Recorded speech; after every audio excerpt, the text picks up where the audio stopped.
And here's the part that no one's really saying out loud. So just forgive me if you have feelings about this. The West will never win another war if we keep fighting the way we're fighting. 77% of Americans are not fit enough for our military. Do you think that there might be an effort to lower standards just to get more people in general to qualify for the military? You wouldn't have to lower standards to bring more people in if you didn't wrongfully kick out all of the people that were willing to put their lives on the line over an experimental drug. We're at war, people.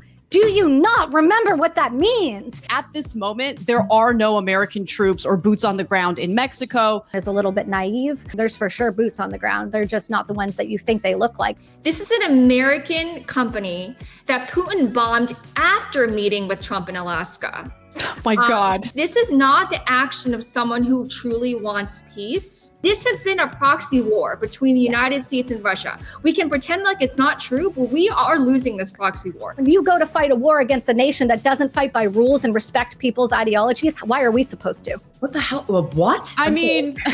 Wait, no, here's the thing. I've carried the gun. I've shot the people. I've done the job. So I know what war looks like. And I also know what genocide looks like.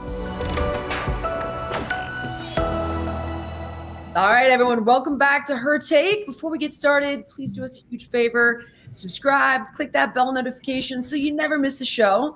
Now, today we have an awesome guest. Kelsi Sheren's here. She's a Canadian Armed Forces combat veteran who served in Afghanistan alongside American and British forces. And after returning home, she became a leading voice on veterans' mental health, openly sharing her own battles with PTSD and advocating for those navigating the hidden costs of war. She is the host of the Kelsi Sheren Perspective and author of Brass and Moody, an acclaimed speaker who's taken the stage at Harvard and TED. And today she continues her mission to help veterans heal and thrive beyond the battlefield. Kelsi, welcome to the show.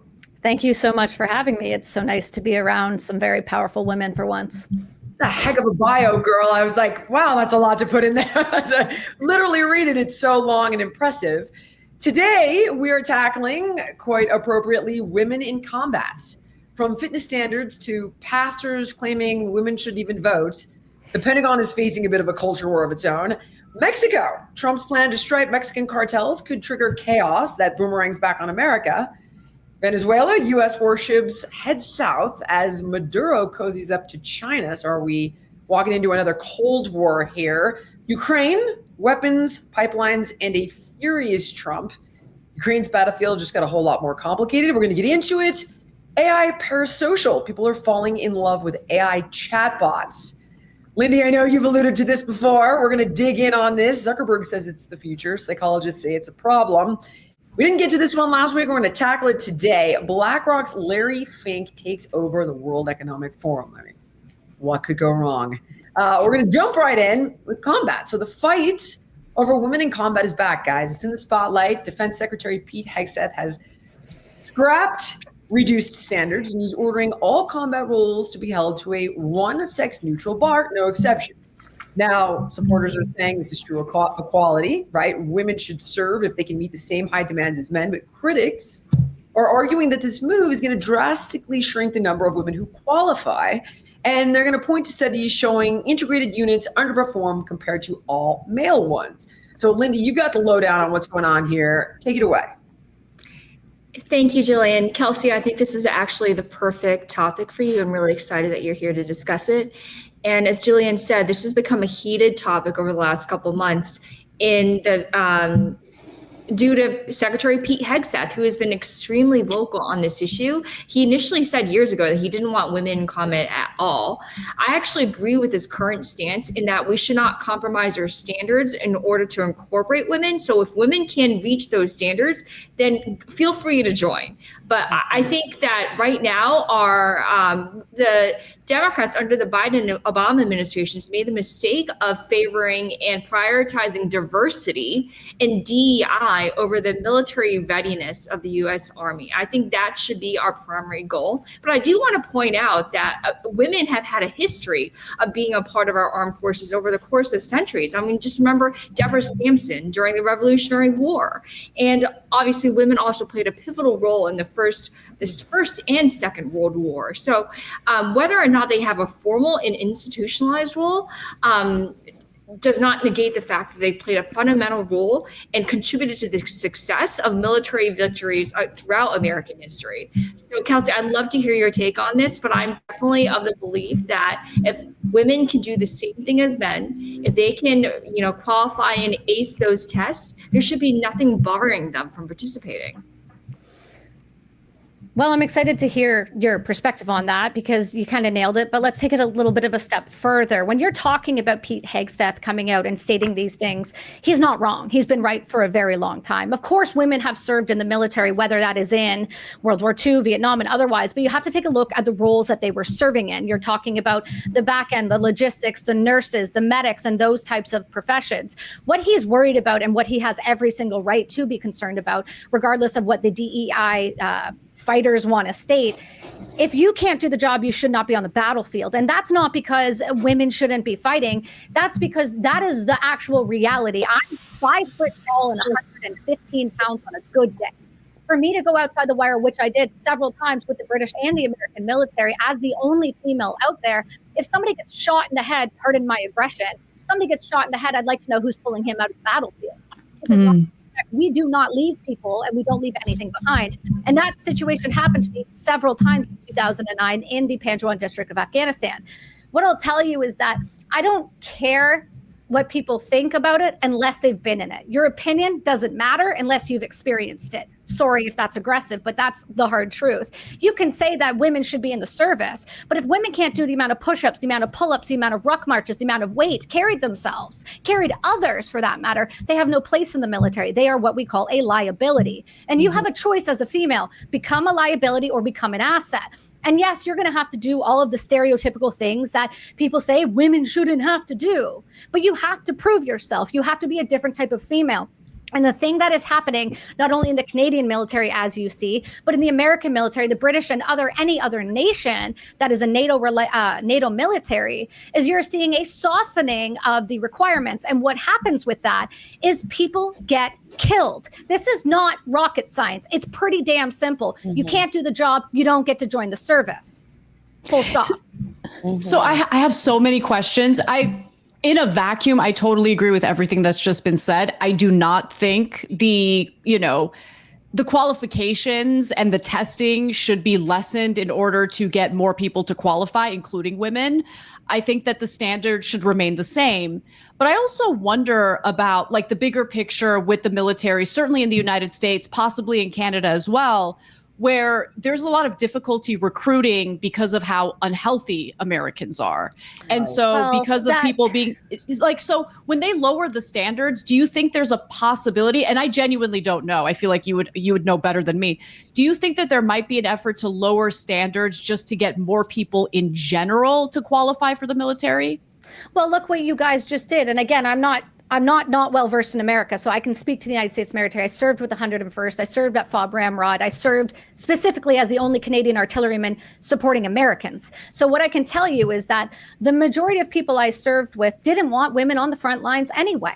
And it's not just a women unhealthy issue, it's a male unhealthy issue. And then let's take it a step further. You wouldn't have to lower standards to bring more people in if you didn't wrongfully kick out all of the people that were willing to put their lives on the line over an experimental drug. Whether you have whatever your feelings is about that drug, you should not at all have kicked out the people who risked their lives, risked their families, and put their lives on the line, not just once, not just twice, but what I'll tell you I saw in Afghanistan was men on deployments for 12 to 18 months while their spouses cheated on them and their bank accounts were emptied and they were left in the military and they were on rotation after rotation after rotation. A friend of mine who's no longer with us, God rest his soul, was on his third rotation of 18-month deployments. By the time he was 26 years old, missed every birth of his child. Your United States military does not look after its people. So it's not a shock to me that your numbers are not there. You don't pay them well. You don't feed them well. And one in whatever, how many women are raped on your bases. So of course women don't want to be in these situations. I don't want to be in these situations. My own major got charged with 7 sexual assaults. The thing that we are not paying attention to is that when you lower the standards, you get the lowest common denominator. And when you get the lowest common denominator of human, whether we want to be empathetic towards everybody goes through hard things, you get a choice to make your life better. But you do not get to go outside the wire, become a liability for me and my family and my buddies to the left and right of me so that I get shot because you made a stupid decision. If you hire the lowest, you're going to get the lowest. I completely agree with you. I see this not just across the military, but in several industries. We talk about the idea of like equality of opportunity versus equality of outcome, right? And I think that the military and the armed forces and the way that everything is set up, there is equality of opportunity. But like you said, you can come in and if you can match the bros and if you can compete on that level, which guess what? It's not going to happen most of the time unless you're an exceptional case, because guess what? Men are physiologically superior to women nearly all the time. This is why we've spent the last God knows how long fighting this culture war over men and women's sports. That's the underlying premise behind it all. But if women can show up and they can be on that level, equality of opportunity, go for it. But when we are forcing this equality of outcome where it's an equal distribution of men, women, trans, I would actually love to hear about your opinion of the trans ban from the military as well. That's a really interesting one too. Wait. I want to, and Lindy, I know you've had a chance to weigh in on the key subject matter too. So I have one question for Kelsi, and I'm going to come to you and we can jump to the trans issue. With that said, and I can tell you the following: 77% of Americans are not fit enough for our military. And I have a good friend who's actually a woman in the military in the United Kingdom, and she is pretty high up there and said that they are lowering standards because of that factor. That is real. And I totally agree with everything Kelsi just said. And of course, you'd be the expert on how bad that is and so on and so forth. My question though, Kelsi, is you are a combat veteran. Yes. So you obviously can carry that guy off the field, because the other concern that I have is, all men are the ones that need to die and make the ultimate sacrifice. I wonder, is it fair to them? I interviewed this guy, Rob Riggle, who's a very famous stand-up comedian and actor. He's actually a very accomplished Marine. Yes, he is. And I asked him about this about a year ago, and he's like, I'm saying, you know what? Come on down, sign up. And I think a lot of guys, at least what I've heard is, why are we the only ones dying? You guys want equality? Come get shot in the head right next to us. So I want to ask you, number one, you're clearly fit enough to do it. Do you think other women can be? You're clearly meeting those standards. And number two, what do you think about the other counter argument to this, that you want equal rights? Come die next to me on the battlefield. Yeah, a couple things. So the reason I'm able and was able to do the job is because I was a high-level fighter my whole life. I was a high-level rugby player. I was always an athlete from the age of 4. I understood that to be the best, you had to work with the best. And at the time, at a certain age, when you see the hormonal shifts with men and women, number one, we stopped fighting men for a reason. They're bigger, they're stronger, they're biologically different. That's not an argument here. But then when you go down the military route, I was given 3 options, in 2009, because Canada became hyper-involved when I asked I wanted to join.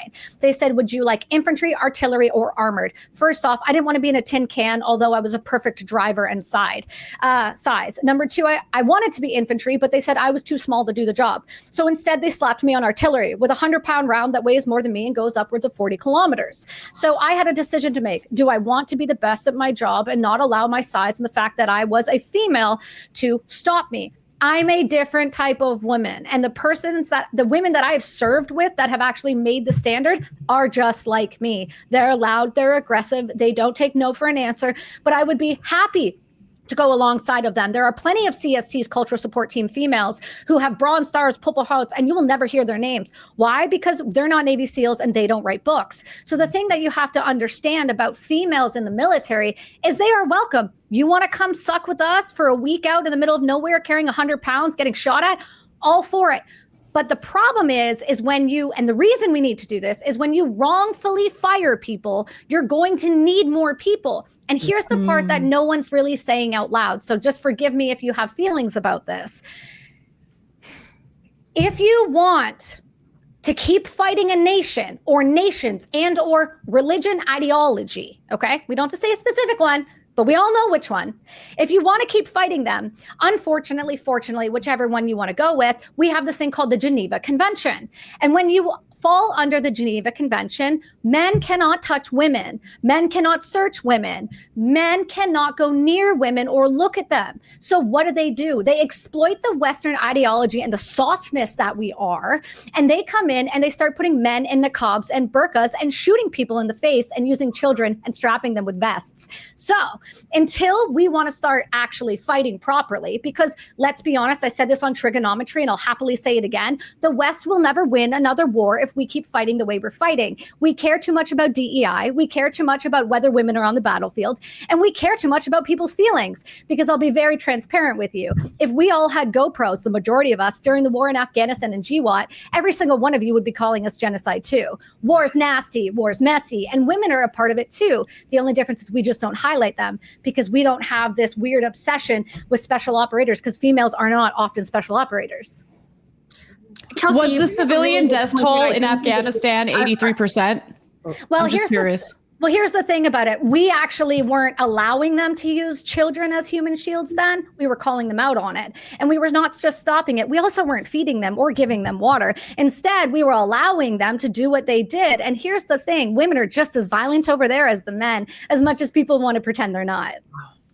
Kelsi, mainly because I experienced it in real time. So until anybody else has done that on this panel, I'd argue you're not sure about what you're saying. Right. Let me just repeat the question though, because I'm talking about civilians, right? So civilians died in Afghanistan too. And no, I don't know that number. Why? Because I was injured in Afghanistan and sent to the hospital right away. So I stopped paying attention to people that don't matter to me, including those that prefer to have pedophiles and children married to 9-year-olds.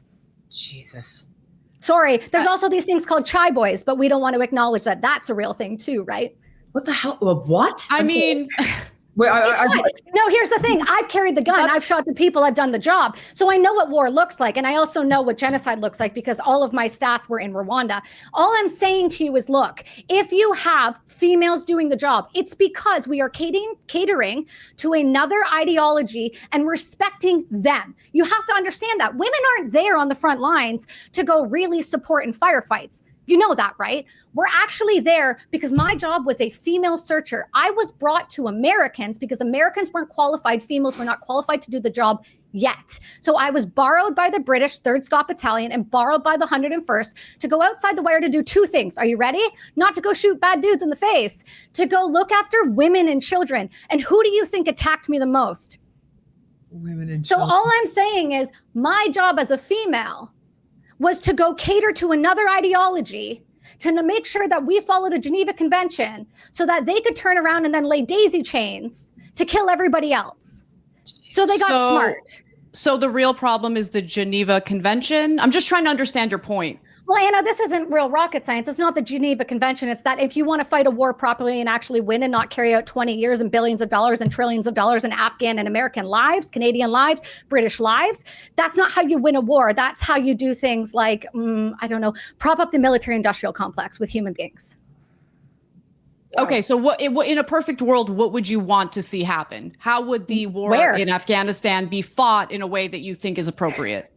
Well, we can't do that. You can't do that. That's why we haven't won the war. That's why we lost. That's why we were left in such a disgusting manner. That's why the Afghan pullout happened the way it did. And yes, I was involved in that. So I am very well versed in it too, because Canada abandoned over 3,000 Canadian visa holders. And the only people that would help them were Americans. So when we're talking about how would I have wanted that to end? Well, the fact of the matter is when you have Biden, who botched it, had multiple service members killed unnecessarily. And by the way, we knew about the person that was coming to do that bomb 18 hours before. When you have those things happen, you allow people to die unnecessarily. All I'm stating, whether you like it or not, and the hard facts and the hard truths are, whether it makes your skin uncomfortable or not, is that when you go to fight a war against a nation that doesn't fight by rules and respect people's ideologies, why are we supposed to? I actually agree with that. I think that we're hampered by our unilateral compliance with human rights conventions that our enemies don't give a shit about. Exactly. And look, I'm not saying it's right, and no one's arguing that it's right, but I am saying though, that if you fight an ideology, that when I look at you, by the way, if I sent somebody to, the 72 virgins, they don't actually get to go because I'm a woman, because they don't even see me as a valuable enough asset to be killed by. So all I'm saying to you, and this doesn't have to go further, this isn't the topic, and I know we have a lot to go through, is that when you fight an ideology, who does not respect women and kids, sees them as less as dirt, marries them as 9-year-olds, allows them to be raped by grown men while the Taliban send their children to them on Thursday nights, and we all have to sit there and watch it. And I have to watch women get buried up to the neck and smashed with rocks in their heads. I got no sympathy for you, son.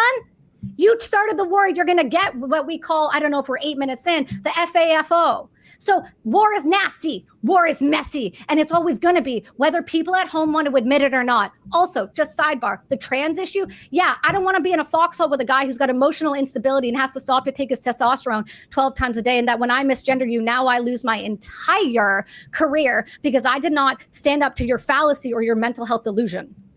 I completely agree with that, by the way. They literally don't even let you in if you have flat feet, apparently, according to what I read. So it's like, if they don't let you if you have flat feet, then maybe if you're on hormone that radically changes your emotions, and also you have probably a host of the mental health things going on, probably want to be serving with you. So I feel you on that. No, I don't. And it's not, this isn't hard, right? I want mental health people that are going to be stable. I want somebody who's going to risk their life for me the same way I would risk my life for them. And I did it time and time and time again. Why? Because it's not about my survival. It was about the left and the right of me. And how do I get them home to their kids and their families and their wives?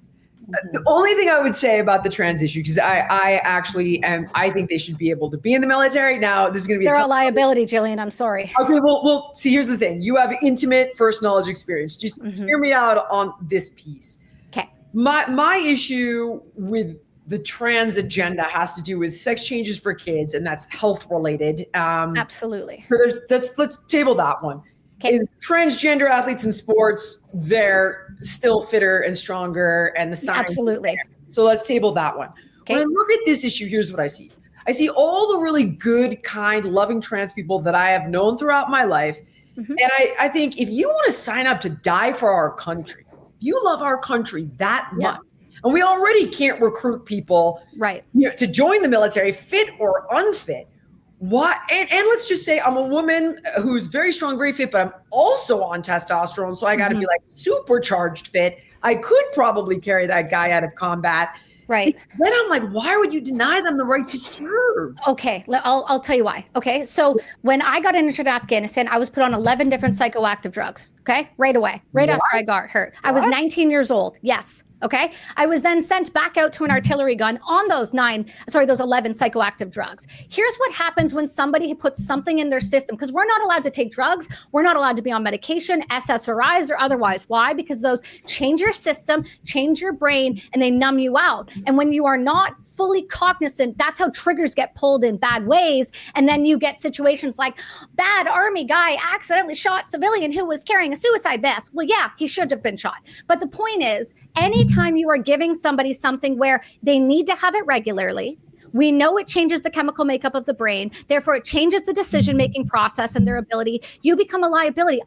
You're not wrong. You want to sign up and go risk your life? I hear you. That is admirable. And we should be supporting everyone. But the problem becomes when you start ingesting drugs and things that have a change, they make a chemical change in the brain, not just physiologically, but take it a step further when they go without it. So say you go on an operation, okay? You're outside the wire a month. What happens if you can't get access to your tea? What happens to your body as it shuts down? What happens as you go into cold sweats and you go into an issue where now you can't function? So now we have to risk a Chinook and 2 Blackhawks to come get you. Now you're risking those pilots, those gunners, those people on the ground. Now you've showed everybody where you are because you are no longer medically fit. You have to think about the furthest common denominator. It's fine if you're in basic training, you're in a base in America, you're in these places where you have access to medical treatment and support.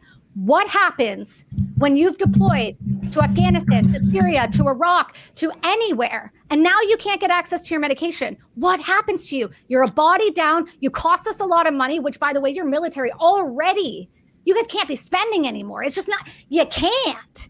So how many more people do we need that are liabilities? I'm just saying, I don't want men in my change rooms, in my dorms, in my rooms, in my tent.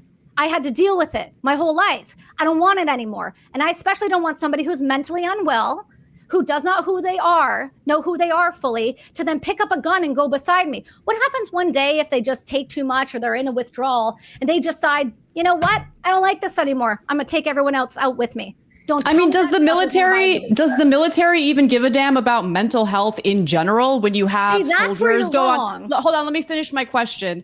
When you have them do multiple deployments to the Middle East, knowing that they have PTSD, knowing that it's having a huge impact on their mental health.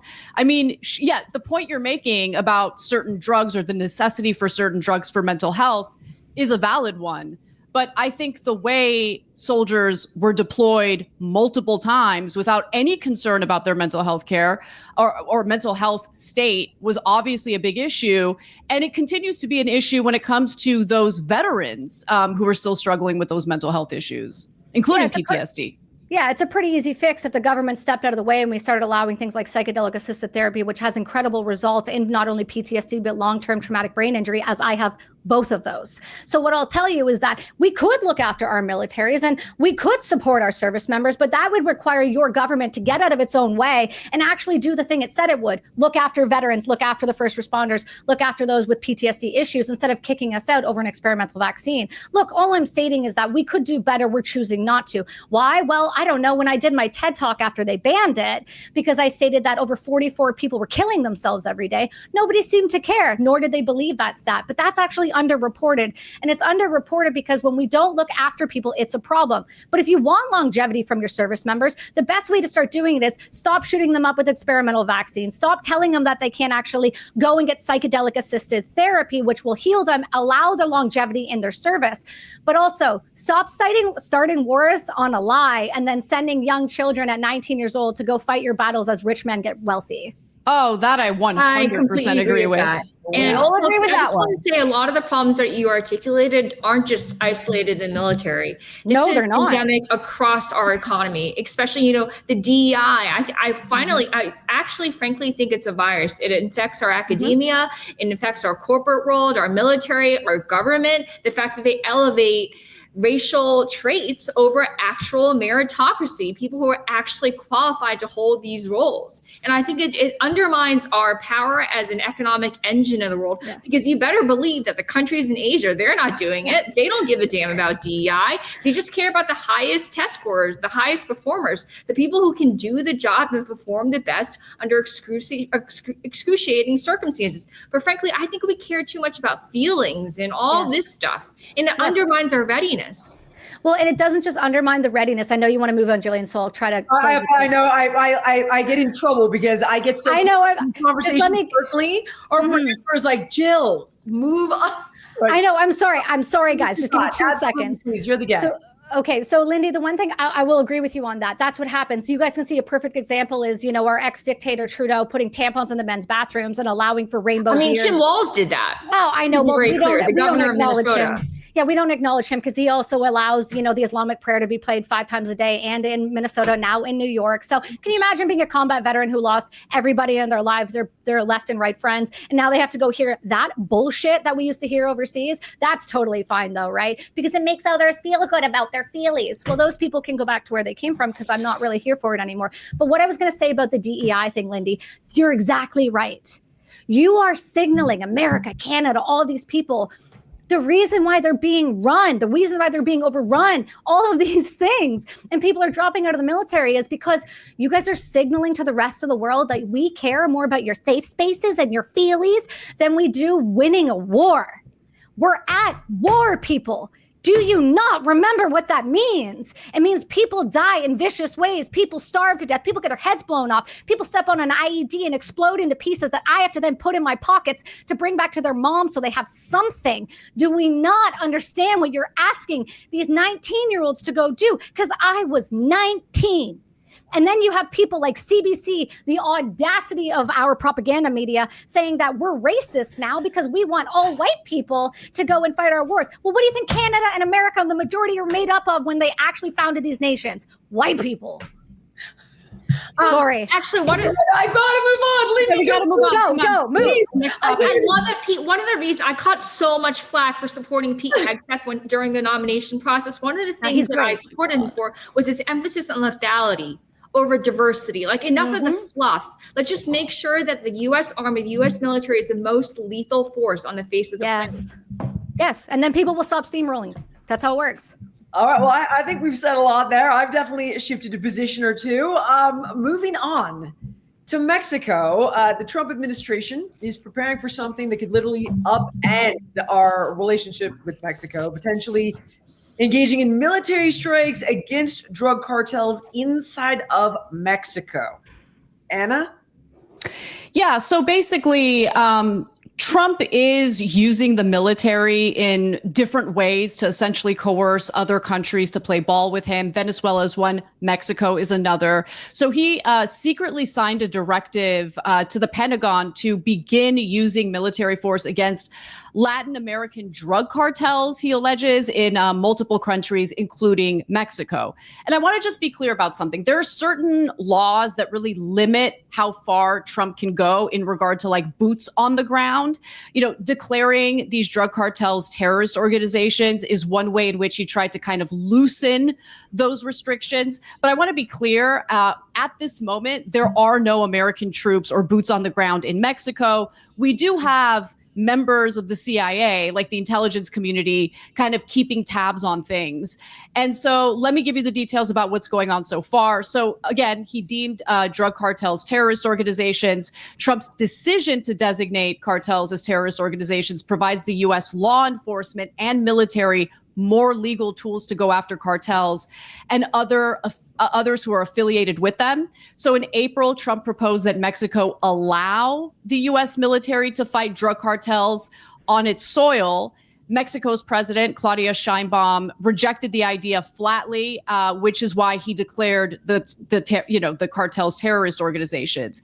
But a unilateral U.S. strike could undermine Sheinbaum politically. Again, that's the president of Mexico, making it less likely that her government will further cooperate with the United States on these cartel crackdowns. And I want to be fair to her because she actually has been willing to work with Trump, to her credit, on this issue. She actually made a deal with Trump recently that I give Trump a lot of credit for, because there were all sorts of cartel members that the United States wanted to extradite to the U.S. so they're brought to justice. And again, to Trump's credit in wanting to do this, to Sheinbaum's credit in being willing to work with him, there was the exchange of these Mexican drug cartel members who will now be brought to justice here in the U.S. However, the Trump administration has taken some actions that aren't related to designating cartels as terrorist organizations. Let's go to this graphic here from the New York Times. Early on, the U.S. stepped up secret drone flights over Mexico to hunt for fentanyl labs, and that's according to U.S. officials. I have no problem with that. I do think that fentanyl continues to be a really, really big problem here in the United States. We all see it in our communities. Our people are dying from this drug. The covert program began under the Biden administration, but intensified under Trump as he and his CIA director, John Ratcliffe, vowed more aggressive action against Mexican cartels. The CIA has not been authorized to use drones, to take lethal action. They're just using drones to do surveillance of these suspected fentanyl labs and things like that. Now, in addition to the CIA's activity in Mexico, the U.S. military's Northern Command has also expanded its surveillance of the border. But again, the U.S. military, unlike the CIA, is not actually entering, Mexican airspace. There's no American soldiers with boots on the ground. The Northern Command has conducted about 330 surveillance flights over the U.S. border with Mexico using a variety of surveillance aircraft. So that's another example of the Mexican president playing ball, cooperating with Trump, which is good. You want the cooperation. That's way better than having an adversarial relationship in which the leader of the country that you're trying to, root out the drug cartels from refuses to work with you. On top of that, Trump has imposed steep penalties and sanctions for any business in Mexico that engages in a financial transaction with cartels. But this is where things get a little tricky, guys, because if you're unfamiliar with this practice, cartels do something so awful where they go to like small businesses in the country and they extort them. They essentially say, if you don't give me a cut of your profits, we're going to kill you and we're going to slaughter every single family member of yours. So these business owners are stuck in an untenable situation. You think they want to give the cartels a piece of their profits? Of course they don't. But they know that if they don't, their family members are going to be slaughtered. So the question is, will this new directive from Trump take that into account? Because it's not like they're doing business with cartel members because they like the cartel members. They're literally coerced into doing it. Now, this quote from Politico explains the problem a little more. The businesses, they're worried.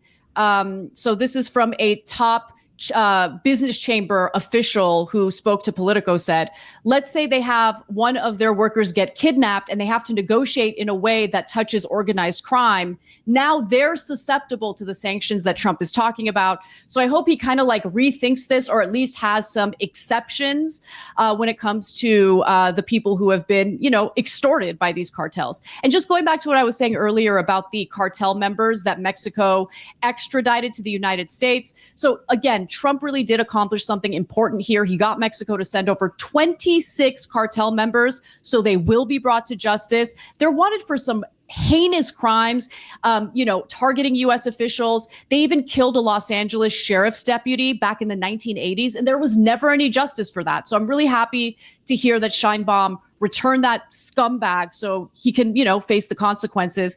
The 26 prisoners handed over to American authorities included figures aligned with Jalisco New Generation Cartel and the Sinaloa Cartel, among others. Finally, this comes months after 29 other cartel leaders were turned over by Mexican officials to the United States in February. Guys, I'm going to go to Kelsi first, then Lindy, then Amy, okay? Kelsi, what's your reaction to all this? How do you feel about it? I mean, it's a little bit of a tricky one, but I'm always going to look at it this way. When you say we don't have boots on the ground in Mexico, yeah, they're running shoes. Like, let's start that. To act like we're not actually involved on the ground is a little bit naive. That's just what's being reported. But if you know anybody who knows anybody that knows anything, there's for sure boots on the ground. They're just not the ones that you think they look like. The same with any other time we send people other places. Also, I'm not a big fan of the United States continuing to go into nations to try to stop problems that they should also be stopping within, because you guys are completely missing the fact that the Canadian border is one of the largest traffickers, not only of fentanyl, but there was a lovely journalist who spoke about this on Sean Ryan as well. When only 1% of our cargo containers are checked in Vancouver ports, then they fly and they go all the way down through the Washington border where I live. So when you're looking at Trump going into Mexico, of course he wants to stop the problem. Who doesn't want to stop the problem? But you want to take on the cartel? You want to take my question for you is this. How much more money, how many more lives need to go against a drug war that you guys haven't been able to stop in the first place? So why do you think you're going to be able to stop it now? Well, Mexico clearly can't handle the cartels. No, they can't. Yeah. I mean, unfortunately, there's a lot of corruption. I'm sorry to interrupt, but there's just a lot of corruption in Mexico where the very law enforcement that's supposed to keep the cartels in check are in bed with the cartels. So wouldn't you be too with your children on? And not only that, a third of Mexico is under the control of cartels. Right. According to some accounts. That's an astounding amount that also suggests deep collusion between cartels and the government itself. And let's put it into context. 100,000 Americans are dying each year. Mm-hmm. And the problem is not getting any better. I actually like Trump's quote unquote heavy-handed approach because at least he's doing something and he's showing the American people that he's doing something. And that's why I'm also partial to his crackdowns on crime. He isn't just going after Mexico, though. He's going after countries like China, which is also responsible for a lot of this problem. So I do like his multi-pronged approach because whatever has been done before clearly is not working. Yeah. No, for sure. And I will agree with you. You have to have the multi-pronged approach. But remember who the multi-pronged approach is going to involve. All of your children who will go fight that on behalf of you, who are then going to be put in the line of fire, all because he wants to stop a problem. I'm just concerned that this is what's happening. The United States military, and this isn't just me from a visual perspective, these are from service members that are calling me and that I work with and that are in the intelligence saying, we are spread so damn thin. How much more can they send us to go do? I'm just concerned that when you start saying, we're going to go fight this war over here, we got this war over here, these proxy wars over here, these billions of dollars going down here, and nobody in actually Mexico, then we're just sending people to go continually fight things that it feels like until we get the Mexican government in check and they are willing to go through their ranks the same way that other presidents and other nations have done and start cleaning house and saying any single one of you, past, present, or future, who takes a dollar from these people, whether the fear is involved or not, you're done. You're going to prison. That's it. But that's not where we're at. We are it's too corrupt. Well, I'm just saying, these are your kids. Understanding of what exactly is going on here, because the military is just one aspect. For sure, but then you have intelligence. His heaviest tactic on here is actually tariffs. He's threatening 25% tariffs on Mexico, 10% tariffs on China. So the economic weapon is actually the one he's leaning on the most, and which he's is what I killing it prefer. with that. Because he's basically using the American economy as a bludgeon, and it's very effective. And that's why the Mexican president is taking his threats very seriously. But you have to look at the concern of that. Like, how long can that last? How long can that sustain? That's all I'm saying is, like, they did the tariffs to Canada and Carney just caved because we knew he would. So I'm just saying to you, at what point will they cave? How much bloodshed needs to happen? And until we have boots on the ground, what is the line? How much is your United States taxpayer dollar for all of the intelligence reports, all of the people that are not actually there, and all of the others outside of the economic? Because this is still economic, right? Because this is your dollars being spent to go send people to fight it. I'm not saying it's a wrong approach. I'm saying it's one of those situations now that is so far gone that if their own people can't get a handle on it, why is it always the United States that has to go in and meddle? I'm just asking. Well, what I mean is, we have the power and we have the leverage on our side. 73% of Mexico's trade is with us. They need us more than we need them. And that is why they're getting their shit together. Do you think it's going to be effective enough, though, to slow I'm asking, like, genuinely, do you think, like, and what is the time frame and how much US dollars have to be spent before they get their shit together, where the tariffs are imposed enough that the government actually starts taking action? I'm just curious, how much more do you have to give until why is tax? Are you saying that tariffs?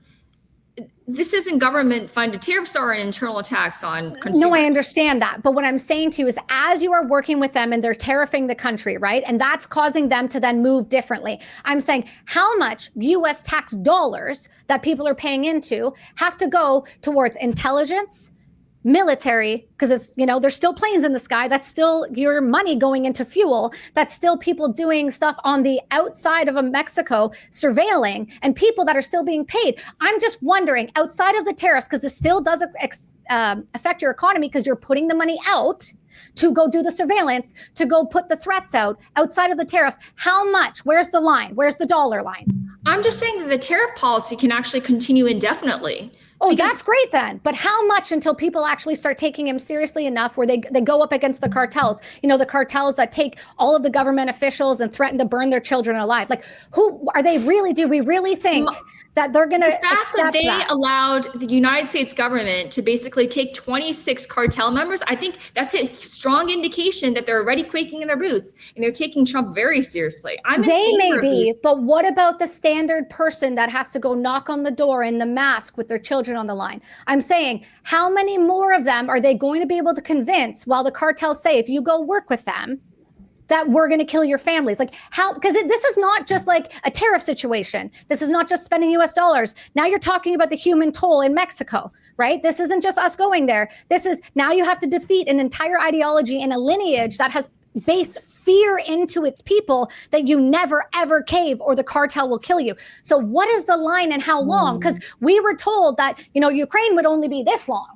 And now Canada's over $6 billion in. And we were told that Ukraine would only be this long. And now we're X amount US dollars in. So I'm just wondering. Kelsi, I completely understand where you're coming from, but I think Ukraine, which we're also going to discuss, is a fundamentally different issue. That's a boondoggle from my perspective. Right. We already spent $100 billion, and I'm sure you and I see eye to eye on this. But my point is this.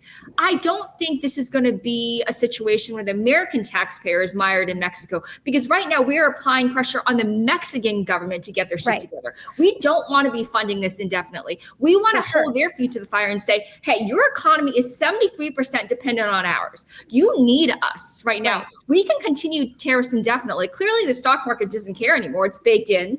And then interest rates are going to come down soon. So right now, this can continue indefinitely on their end. We basically have them in a stranglehold. We have all the leverage in this situation. For sure, for that you do.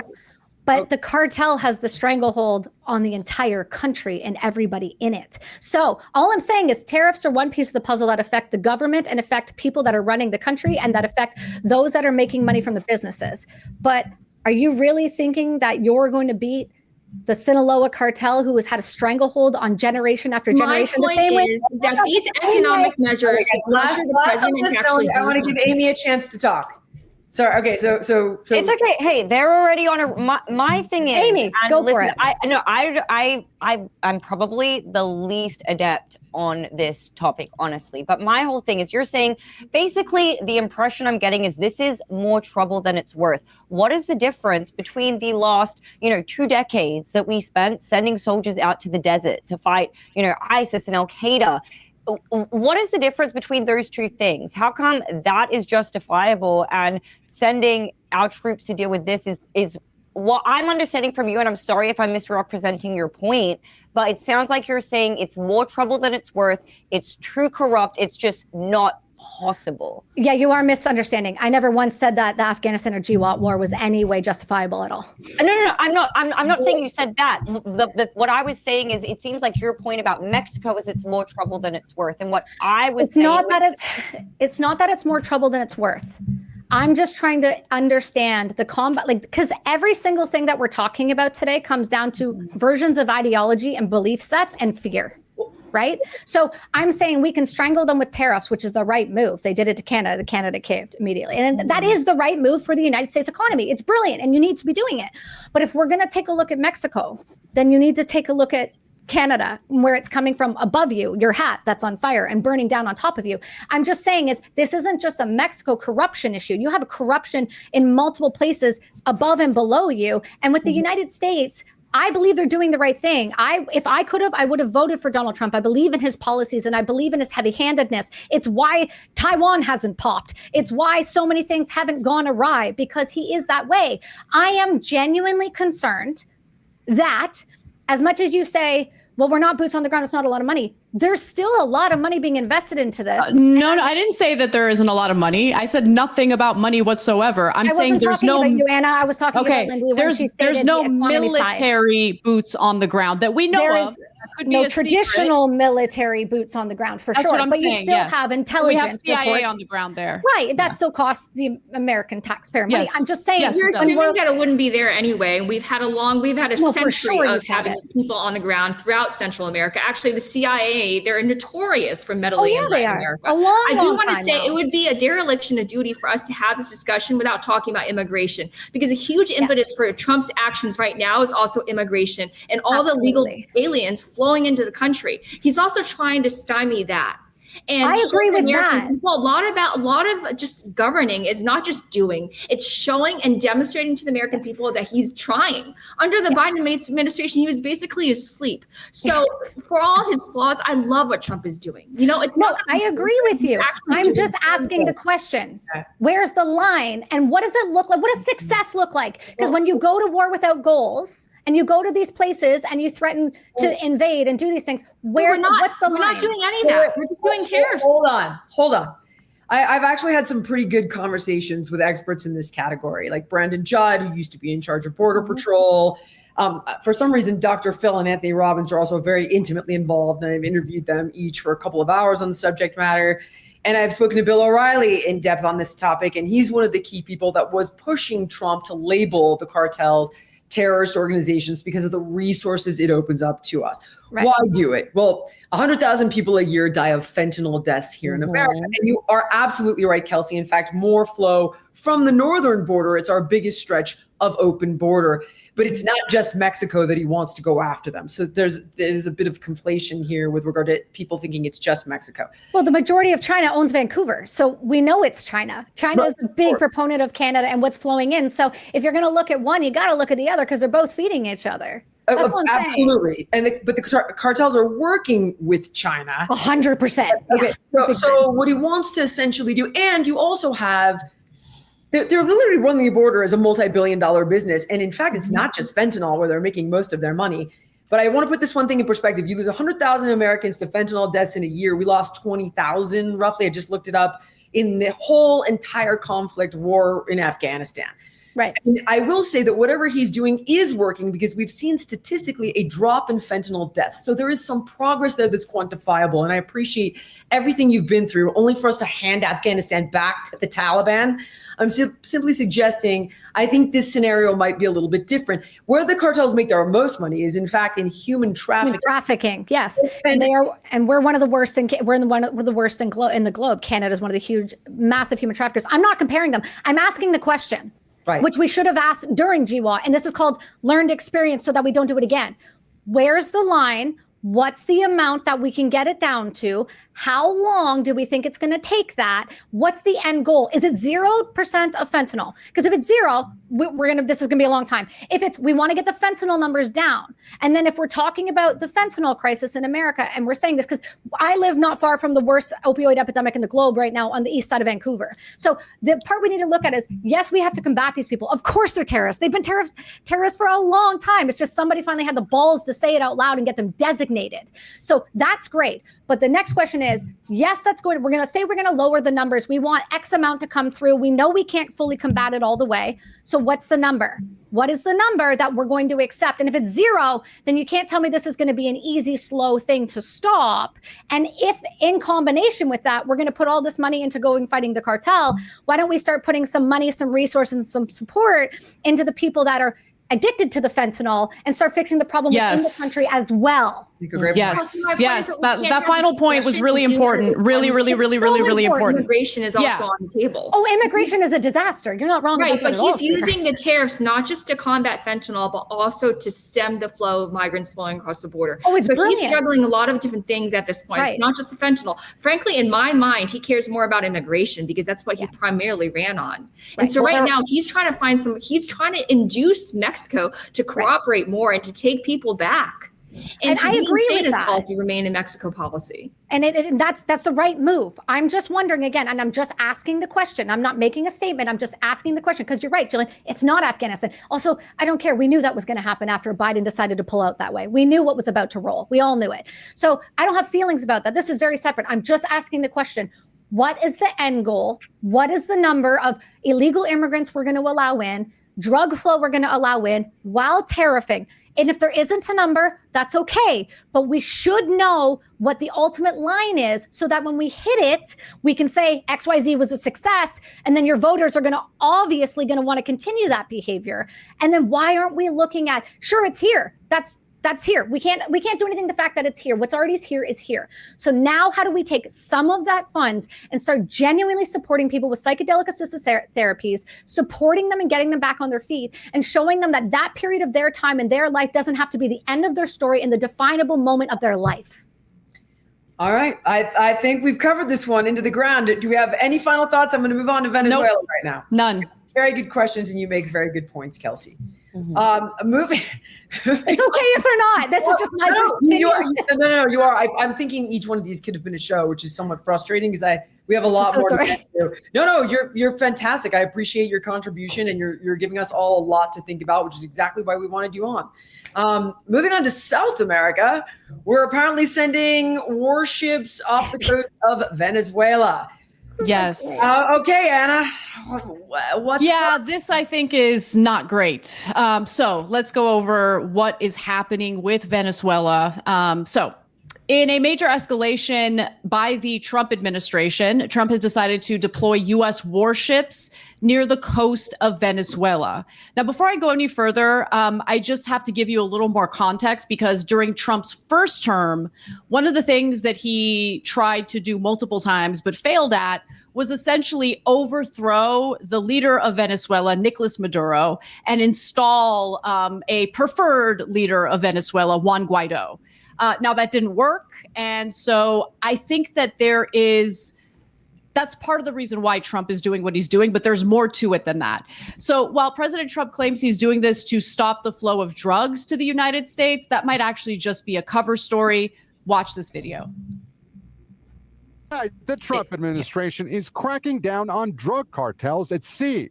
A source briefed on the matter tells NBC News the U.S. is planning to deploy these 3 warships near Venezuela. President Trump focusing on drugs coming to the coasts after reducing illegal border crossings to record lows. They can continue to send drugs into our country, Venezuela. Yeah, they've been very nasty. The Trump administration also recently doubling to $50 million its reward for the arrest of Venezuelan leader Nicolás Maduro, saying he violated U.S. drug laws. Okay, so Trump has had issues with Maduro, has tried to overthrow Maduro multiple times, failed at it. Now, he issued a secret directive calling on the military to use force against Latin American drug cartels, including a Venezuelan group called the Cartel de los Soles. And as a result, 3 destroyers and an amphibious squadron with about 4,000 U.S. Marines were dispatched to the Caribbean Sea close to Venezuelan waters. The White House said this week in an act they said was intended to stop drug cartel activity. I actually don't believe him when it comes to drug cartel activity. I think that there's more to it than that. Now, there is cocaine coming from Venezuela. They are not big in the fentanyl trade, even though the Trump administration keeps citing fentanyl as their reason for doing this. Now, Maduro has responded by deploying 4.5 million militiamen. Important to note that these are the individuals who are the least prepared to go into war or combat. So this was really like a symbolic gesture to show, like, I'm not going to back down if you actually do threaten to hit us militarily. They're mostly made up of volunteers and, again, are not battle ready as other branches of the Venezuelan military are. So while all of this is happening, Trump is repeatedly calling Nicolás Maduro an illegitimate leader, which hints at another attempt at regime change. More on that in a minute. Officials in Venezuela called the action a threat to their sovereignty. And even China has weighed in on this, because China is part of this big story. Okay, why? Yeah. Well, China's reliant on Venezuela for its oil. And so part of the reason why Trump is doing this is likely to undercut China as well. Let me go to the next graphic. I believe that Trump's main purpose in doing this is to politically suppress the left-wing President Nicolás Maduro in Venezuela and force him to step down. And that's according to a Latin American expert at the Chinese Academy of Social Sciences. Trump has also imposed a 25% tariff on third countries that buy Venezuelan oil, because he wants to discourage third countries from buying oil from Venezuela.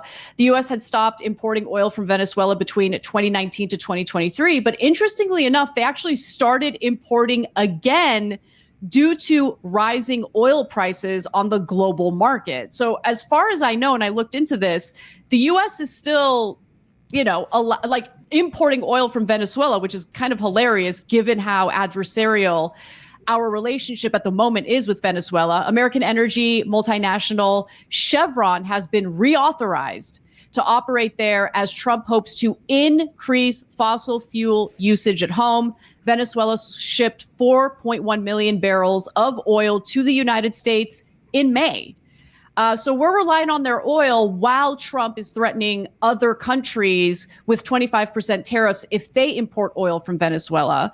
So, getting back to the question about China. So a professor of economics at Willamette University in the U.S. says that the U.S. may be acting now because it wants control over Venezuelan oil production to weaken the country's economic influence. Now, I don't think Venezuela really has much influence on a global scale, but I do really worry about the fact that if you're trying to prevent other countries from importing oil from Venezuela, well, that again lowers the amount of oil on the global market. The way oil is traded on the global market is through something known as OPEC. OPEC are oil producing countries. And I remember there was this big scandal when Saudi Arabia, not too long ago, was intentionally lessening their oil production so there would be a shortage that would allow for the cost of oil to spike. That was actually one of the big reasons why there was inflation, not just in the United States, but across the globe. And so one of the reasons why we allowed for the import of Venezuelan oil again was in order to balance out the damage that was being done by Saudi Arabia. I don't see this military buildup off the coast of Venezuela as an effort to stop the drug trade. I think that there are other geopolitical agenda items for the Trump administration, including undercutting China and potentially overthrowing Nicolás Maduro while taking some control over Venezuela's oil supply. That's the way I kind of see this shaping up. Big question though, Anna, is do you see it backfiring? Because quite honestly, the way you describe it, it's like, well, I mean, it's obviously about oil. I think we all figured that. And the way you describe it, it's 4D chess and geopolitical power and everybody's playing and this is our move. And it makes sense, to be dead honest. But then the question is, does it play out or is it another forever war and you simply push them further into the arms of China? Like what's so that's the thing. Some of the activity from the United States, especially under Trump, has driven our not necessarily adversaries, but countries we're not as friendly with closer together, right? And so if you guys could remember that segment we did a few weeks ago on the BRICS nations, yeah, exactly. And their efforts to devalue the dollar, the fact that they were able to build this alliance and then build an international banking system that bypasses any of the sanctions that we could implement on any country, including Russia. So they don't need SWIFT anymore. They have their own international banking system. They're working to devalue the dollar. So yeah, there's definitely an opportunity here, or a possibility, I should say, for this type of policy to backfire. I think that we should be, if we're worried about the price of oil, if we're worried about inflation, whether you like it or not, you should try to strike a more diplomatic relationship with oil producing countries. That way, they're not trying to manipulate the market.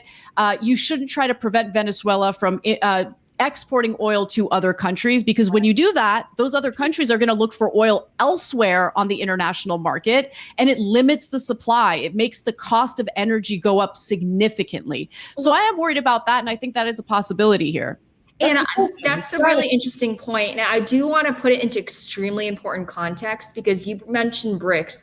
And another reason why Trump is doubling down on this is, guess what? One word: Ukraine.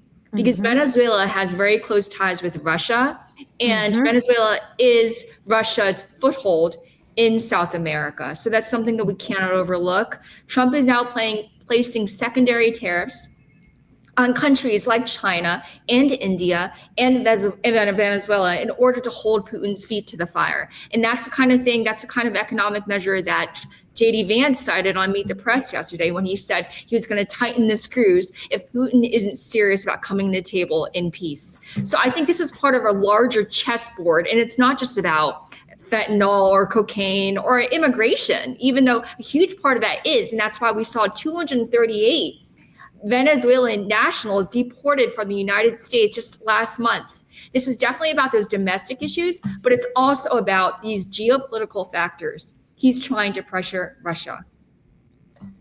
Kelsi, what do you think? I mean, it feels like a regime change waiting to happen while our people sit on the border. It just feels like not only 3D, 4D chess, it feels like a lot of people have been fed this information for an extended period of time about all the wars that we continually put ourselves in. And now people are waking up to the idea that if you're saying this, it's actually for sure going to be this.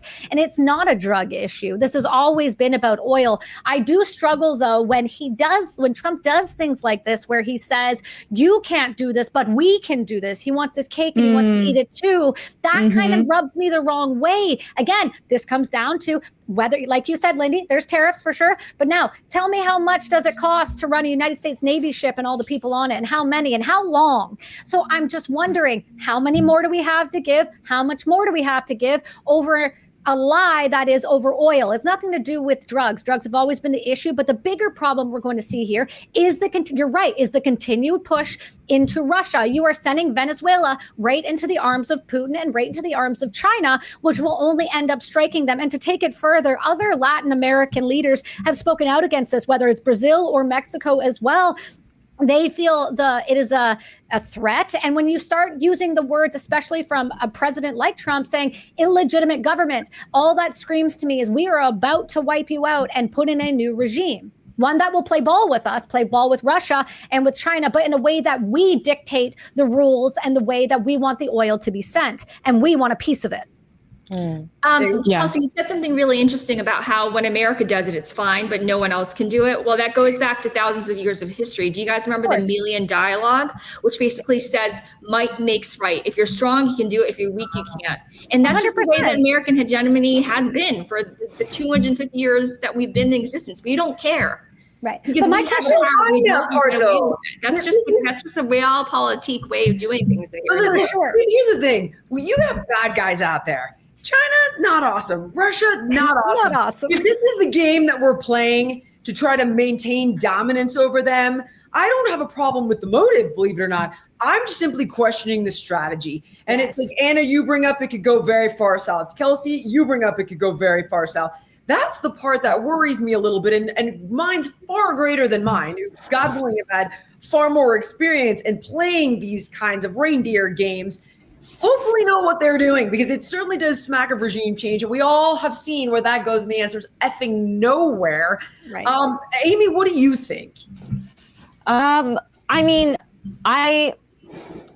By all accounts, it sounds like we have every single right to be able to intervene. When you're talking about two of our biggest superpowers or adversaries who, could potentially be working against us. But, one thing that I have really done a crash course on, particularly, when we were discussing the motive behind the, our conflict with Iran, and whether that was legitimate, whether it was a regime change, I've done my fair share of studying of history.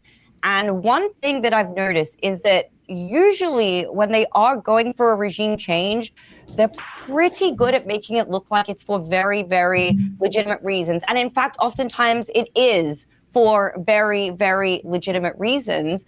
But does that justify us interfering so far as literally installing another government just so that we can have some type of financial benefit? This is not the first time, though, right? Yeah, so how did that work out in Syria? How did that work in Iraq? How Not did that great. work in Iran? How did that work in Afghanistan? Not great.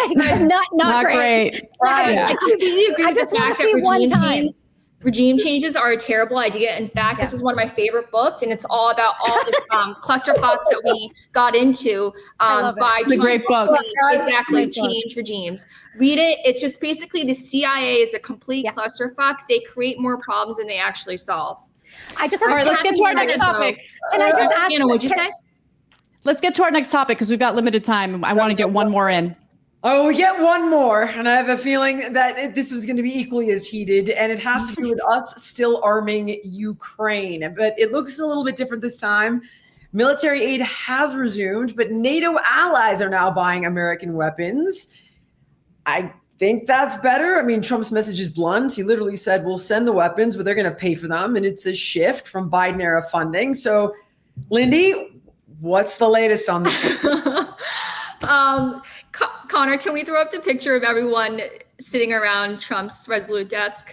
I think that's such a powerful photo and encapsulates entirely what the geopolitical state of play is around the world. The United States is once again the big boss, and everyone is coming to Washington. Trump actually had them sitting outside his office, like in a line, like little kids in kindergarten. It was just amazing how.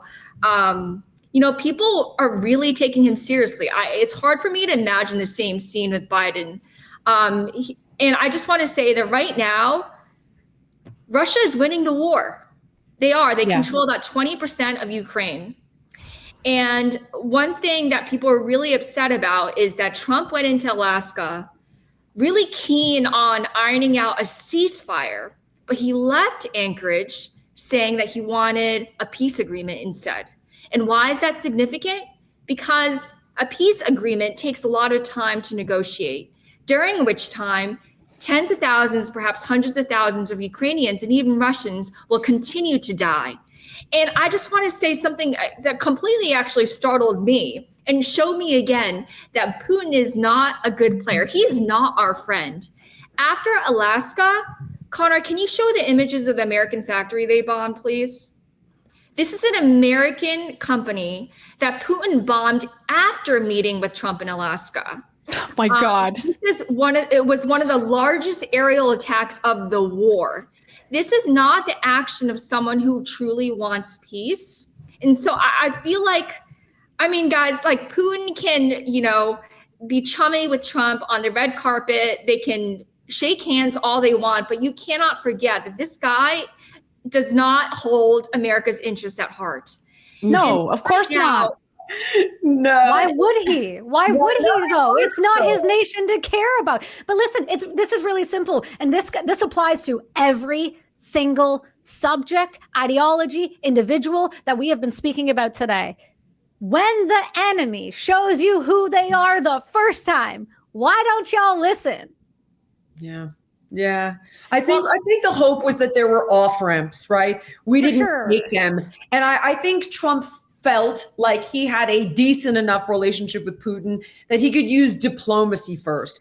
It obviously has backfired, and now he's having to rearm Ukraine, so Russia has more skin in the game, and he's going for these secondary sanctions. But Lindy, as you said, Putin's winning, and as you said, he's created this whole alliance of BRICS nations, and we are losing control. Well, okay, let me just say, I actually commend that Trump approached this, A, wanting peace, okay, and B, attempting diplomacy. I don't think that it's a knock on him at all. No. That he attempted to solve this issue through diplomacy. I think that the problem is, there was a period of time early on in this war, back in 2022, when Trump wasn't president, in which Russia was backed into a corner. They totally underestimated how much of a fight the Ukrainians would put up.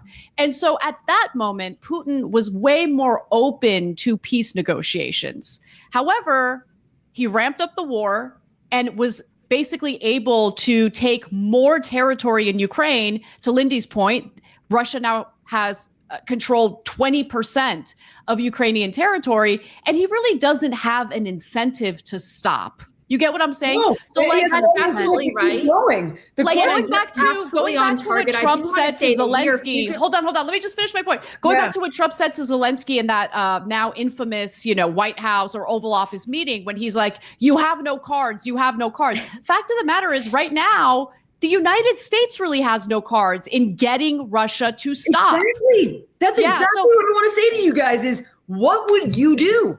What can we do? Here's what Trump is doing. Here's what Trump is doing, though. Trump is kind of, it's very subtle, but if you pay close attention, what he's doing in allowing NATO to buy a bunch of American weapons or whatever, is he's kind of like offloading the U.S. responsibility in this to our NATO allies to essentially help Ukraine. Right. And to the tune of 12.7 billion from Canada alone. And now they're talking about deploying our entire service over there.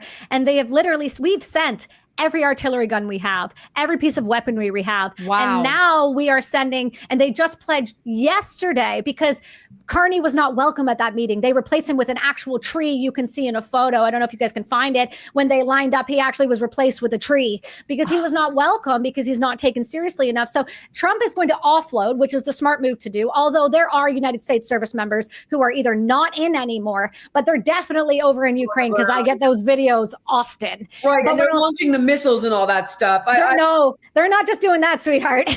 They're not just doing that. Oh my goodness, honey, we'll have an off-the-camera conversation. But what Canada is doing this. So he's doing the right thing by trying slowly to get America to a different place within the war. And he's now saying to the rest of the nation, step back. We've done our part. Now do yours. Although, is it too late? Have we waited too long? Because you had a president that literally left the door open to stop it and wasn't willing. And I don't mean Trump.